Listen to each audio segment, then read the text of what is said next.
নমস্কার বন্ধুরা, আনস ইন্টেরিয়ারে তোমাদের সকলকে স্বাগত জানাই।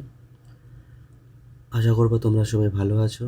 এই করোনা থার্ড ওয়েভের সময় সবাই ভালো থাকো, সাবধানে থাকো এবং ডিস্টেন্স বজায় রাখো। যেরকম লাস্ট ভিডিওতে আমরা দেখেছিলাম যে কিভাবে এক্সিস্টিং প্ল্যান, 2D প্ল্যান এবং যেটা আমরা করতে চলেছি, এই ভিডিওতে আমরা দেখব সান্তাস মিস্ত্রিরা এবং রাজমিস্ত্রি এবং গ্রিলের মিস্ত্রি কী করে কাজ করছে, প্র্যাকটিক্যালি কী করে আমরা জিনিসটাকে ট্র্যাকেল করছি। আমরা প্ল্যানে যেটা দেখেছিলাম, সাউথ সাইডে অফিসের এন্ট্রেন্স করা হবে, ওয়েস্ট সাইডে ব্লক করা হবে এন্ট্রেন্সটা যেটা আছে, এবং ইস্ট সাইডে রেসিডেন্সিয়াল যে ডোরটা আছে ওটা থাকবে, কিন্তু ডবল ডোর আছে যেটা আমরা সিঙ্গেল ডোর করব। তো আমি কিছু ফুটেজ কাজের নিয়ে এসেছি, যেটা তোমাদের সঙ্গে আমি শেয়ার করতে চলেছি।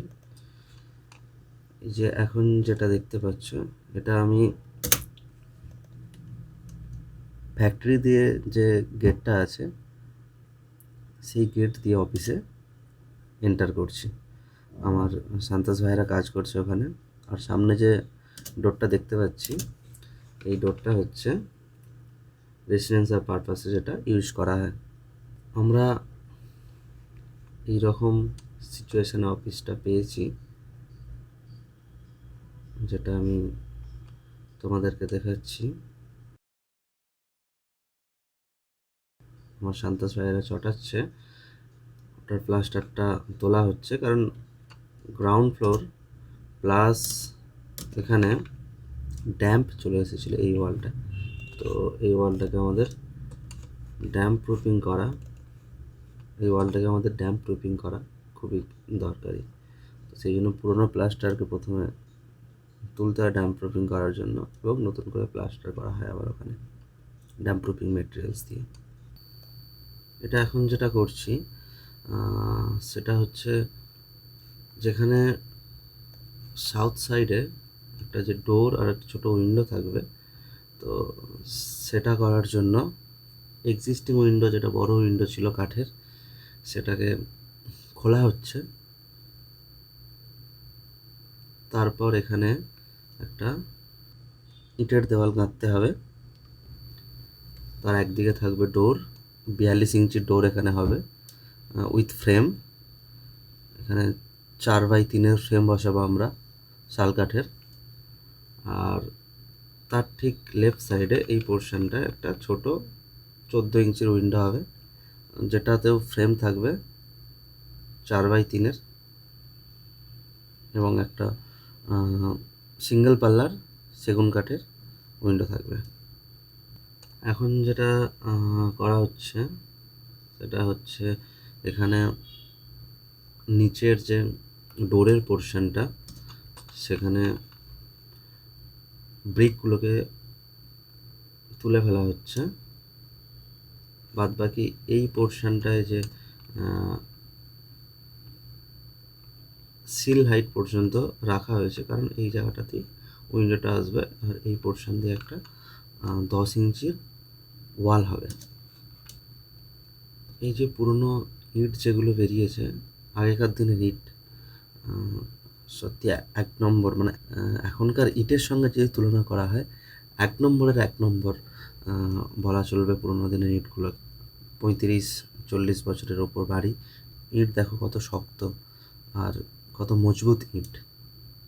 তো আমরা এই ইটগুলো থেকে প্লাস্টার যে লেগে আছে, প্লাস্টারগুলো তুলছি।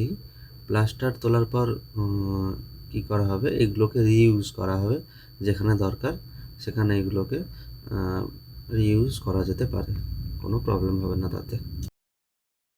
যে 10 ইঞ্চি দেওয়ালের কথা বলেছিলাম, সেই 10 ইঞ্চি দেওয়ালটা গাঁথনি করছে রাজমিস্ত্রি। তার ঠিক এই রাইট সাইডে যে গ্যাপটা দেখতে পাচ্ছ, এই গ্যাপটায় আমরা ফ্রেম বসাবো উইন্ডোর জন্য। এখানে উইন্ডো হবে, তো সেই কারণে আমরা উইন্ডোর সিল হাইট একটা ছেড়ে দিয়েছি ভেতর থেকে 30 ইঞ্চি। যেটা স্ট্যান্ডার্ড সাইজ হয়। এরপর থেকেই এখানে উইন্ডোটা আসবে। আর এই পোর্শনটা যেটা দেখতে পাচ্ছ, এই পোর্শনটায় ডোর থাকবে, যেটা নতুন ডোর, 42 ইঞ্চি ফ্রেম বসবে শালকাঠের এখানেই।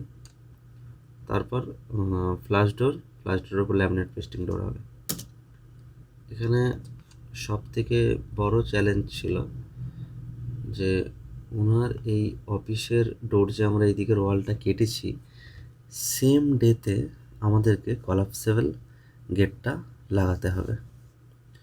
কারণ এখান থেকে ওনার রেসিডেন্টে যাওয়ারও ব্যাকডোরটা যেটা আছে, তো সেফটির কারণে এই দিকটা আজকে কাটা হয়েছে। তো সেই কারণে আজকেই কলাপসেবল গেটটা সেম ডেতে আমাদেরকে বসাতে হচ্ছে।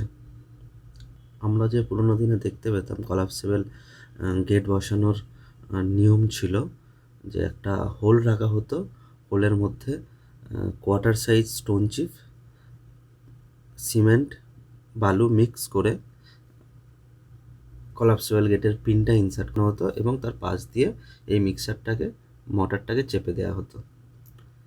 তো তাহলে জিনিসটা পাথরের মতো শক্ত হয়ে যেত। যদি তোমরা কোথাও দেখে থাকো তাহলে বুঝতে পারবে। কিন্তু এখনকার দিনে এই জিনিসটা আর হয় না। এখন যত তাড়াতাড়ি সম্ভব তত তাড়াতাড়ি সবাই কাজ করে দিয়ে চলে যায়। এখন নতুন মেশিন এসে গেছে, অনেক ধরনের মেশিনারি চলে এসেছে সেই সব জিনিস করার জন্য।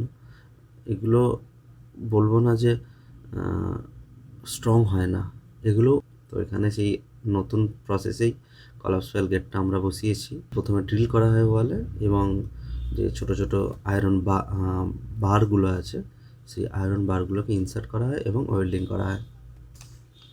এখানে আমার রাজমিস্ত্রি ভাইয়েরা বালু এবং সিমেন্টের মিক্স করছে প্লাস্টারের জন্য। আর যে সামনে যে ওয়ালটা দেখতে পাচ্ছ, যেটা নিয়ে আমি বলছিলাম ড্যাম্প হয়েছিল, তো সেই ওয়ালটার প্লাস্টারটা পুরোটাই চটানো হয়ে গেছে।